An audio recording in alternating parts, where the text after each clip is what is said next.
We wanted to make the most of our last BDR moto trip of the season, so we invited our friends Paul and Shane to join us on a ride north, to chase the changing leaves and soak up a little more adventure before the cold sets in.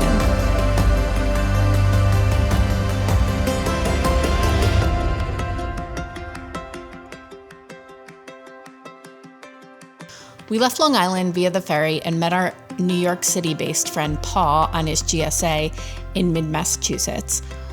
While this stop at Café Beregen in Northampton was just for a quick lunch, coffee, and fuel for the few remaining highway hours, I was elated to find a bookstore right next door.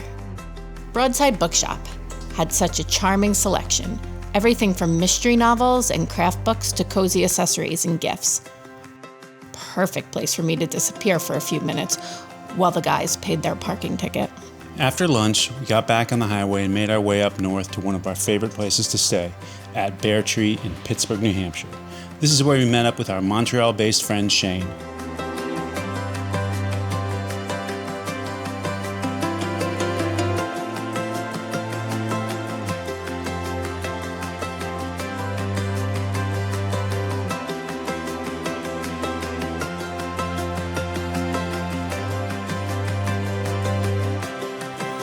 Reviews were mixed about the steakhouse, but we all agreed the accommodations are cozy, the views are epic, and it's the perfect base camp before kicking off our BDR adventure. We hit the pavement early the next morning and made our way up to the Canadian border, the very top of Northeast BDR Section 8, before officially beginning our journey south. Despite the drought and dusty conditions, the trees still glowed in every shade of red, gold, and orange.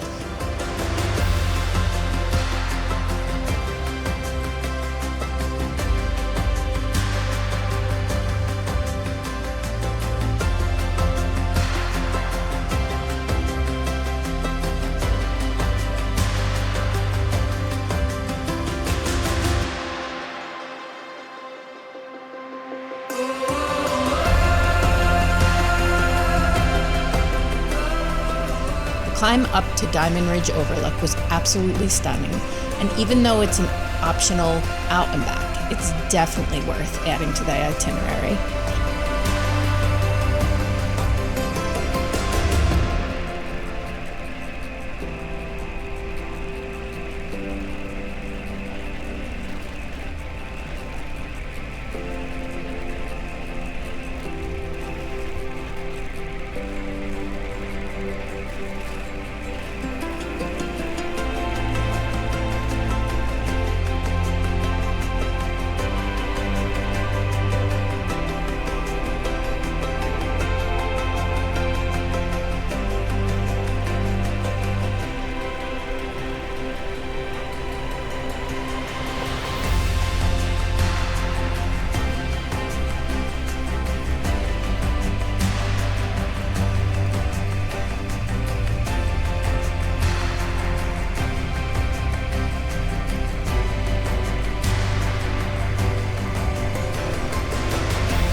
There was more traffic than we expected, but most people kindly pulled over to let us pass.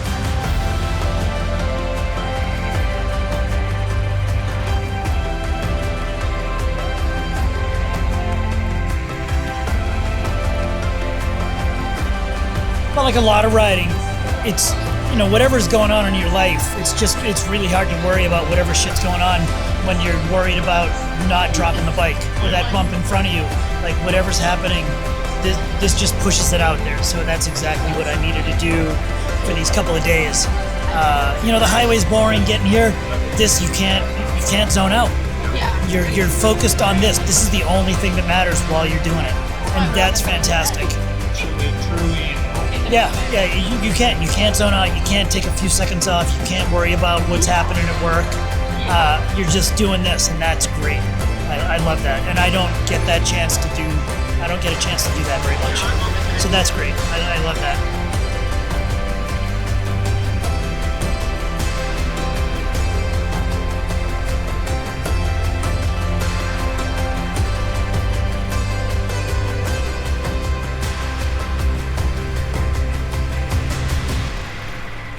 And I have to admit, this section was a personal victory for me. Last year, when I saw that short but steep rocky incline, I didn't ride up.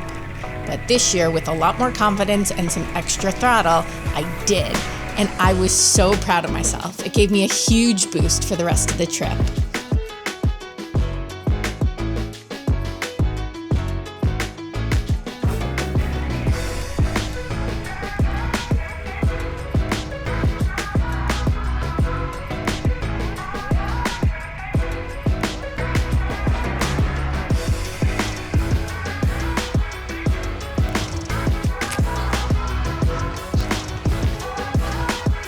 Gnarly, right? Yeah. No stopping, just going to the top. No stopping for this girl. Yes, sir. That was actually harder than Patch Mountain, I think. But the top was nice because we were the only ones up there. Yeah. What I think is really special about New England in general is that people respect motorcyclists a lot more than in any other place I've been to. They want to talk to us. They want to know about our bikes. They're generally interested in what we're doing. And they'll pull over for us and let us go by if they think that they're holding us up. There's a lot of respect that I don't see in Montreal.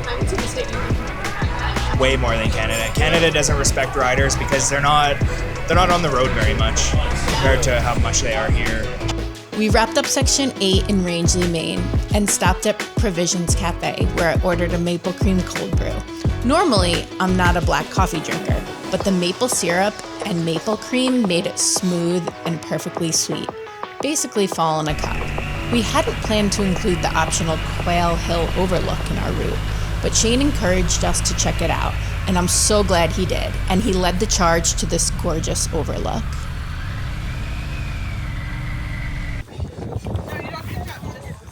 Man. You sure? No, I'm not sure. And then that overlook that you took us to, I mean, we took all the pictures going one way, coming down, the better view was the other way. So I hope you came down because you went slow. That was way better. That was the view with the lakes and the mountains there.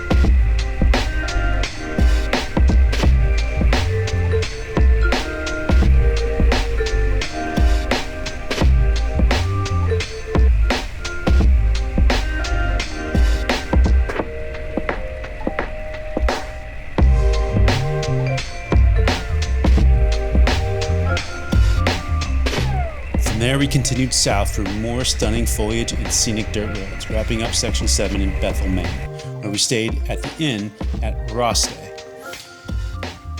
It's recently renovated, clean, and comfortable, exactly what you want after a long day on the bike.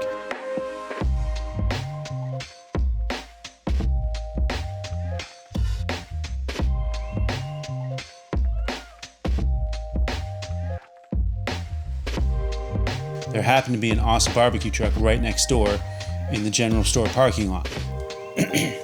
We grabbed dinner, a few craft beers, and a few NAs. Megan even found some homemade vegetarian soup. We sat outside watching the moon rise over the mountains, a perfect way to end the day. Paul, what did you get? 2-meat combo, pasta salad, coleslaw, and humble. And Clay got ribs? Ribs. And beans and sauce. If you're riding through Bethel, we definitely recommend staying at the inn at Rossday. And while we didn't get to enjoy the fire pit that night, we did brew some camp coffee there in the morning before gearing up for BDR Day 2. That day started with Patch Mountain. Okay, so I put all the cameras on Clay's bike to make sure we captured the best footage, but of course, technical difficulties.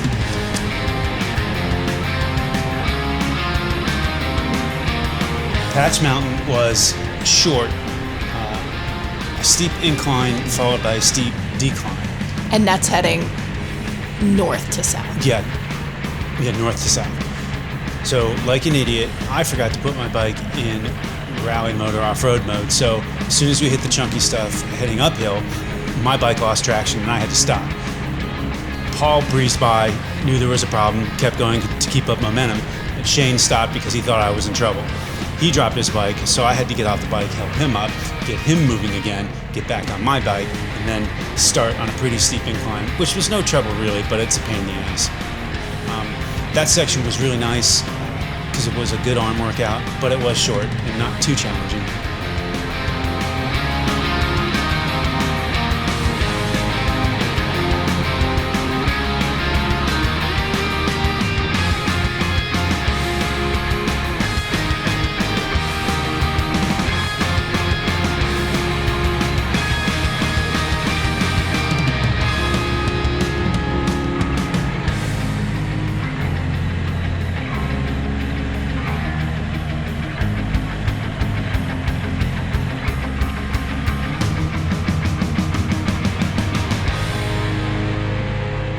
From there, we continued through Section 7 into the Lovell area before hopping on the highway to make up some time and head toward our favorite parts of Section 6, skipping the Mount Washington area. We took the expert section through Bear Notch, labeled XB411 by BDR, but honestly, it was nothing too challenging. It was a well-groomed, curvy, switchback dirt road, super predictable and easy. It was not expert by any means. Dang it, I should have rode it. It was pretty, for sure. Don't skip it, but it's not an expert section. Maybe it's recently been graded or something, but it was well-groomed and easy.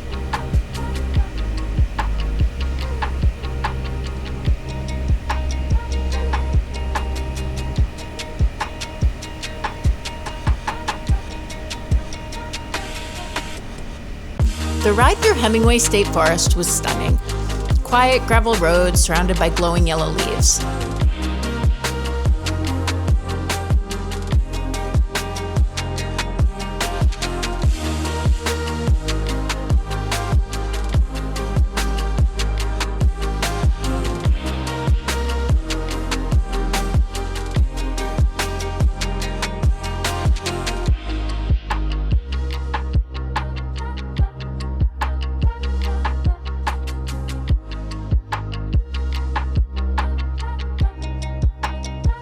The Beregen-covered bridge was still closed, so we took an easy detour before ending the day with everyone's favorite Sandwich Notch.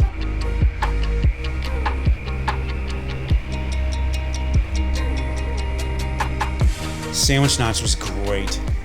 It's not an expert section and it's not challenging, but it was hot this day and Sandwich Notch Road gets deep in the woods. It's dark. I've got my sunglasses on. They're prescription, so I kind of need to wear them to see stuff. But it was nice to be cool. And the undulation in the trails are nice. There's even some little lips and jumps that you can hit if you're going fast enough. But it's really relaxing. The scenery is beautiful. I even got a little air going over one of those bumps. It felt like the bike just launched off the stone or maybe like steel pipe at the crest. It was a blast. But that was my favorite section really of the trip because it was, I don't know, I don't want to say mindless, but it was just really relaxing, high-paced, beautiful, everything I like about riding off-road. Yeah, there were some amazing barns. I agree. Yes. And people have the right barn to house ratio. Giant barn, small house. Yeah. Which is, and tons of land. They've got that dialed in.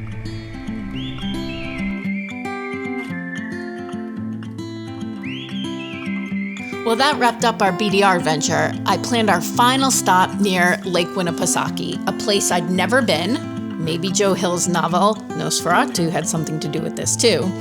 We had an amazing dinner at Elacoya Barn. then stayed at the Gunstock Inn, where we spent the evening around the fire, reflecting on the ride and the season as a whole, and trying to plan some more rides this upcoming 2026 season. The next morning, we met up one last time for breakfast at Wayfarer Coffee Roasters. When the car matches your motorcycle. Incredible drinks, great service, and some of the friendliest locals you could ask for. Everyone wanted to talk about the bikes and the BDR. We shared stories about how we got into adventure riding and what keeps us coming back. And once again, there was a bookstore right next door, filled with Halloween-themed titles in the window. And yes, it was closed. Maybe that's the universe trying to keep me from overpacking the panniers. Once we said our goodbyes to Shane, we headed home, but not without one last stop at, of course, the Book Mill and Lady Killigrew Café in northern Massachusetts. We discovered this place on a BDR trip last year and couldn't resist returning. It's this magical little cafe tucked inside an old mill that's now a bookstore. Shelves filled with great titles, the sound of the river outside, and an open-air patio perfect for a 70-degree October afternoon.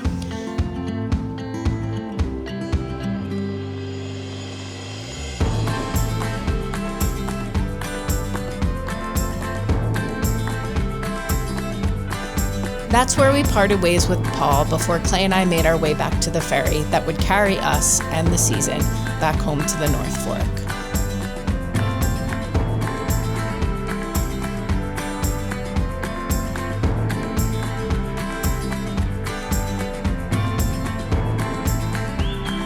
As we rode the final miles home, I couldn't help but reflect on how far we've come, both on this route and as riders. Every season, every trip, every dusty detour adds another layer of memories, friendships, and lessons learned. Favorite part of the trip? Yeah. If I'm honest, it was hanging out with you guys after the riding and getting to know you guys more on a personal level. Because aside from the riding itself, which is spectacular and really fun, it's making friends and that's important to me, and riding buddies, people that I can actually ride with. So, not to sound too corny, but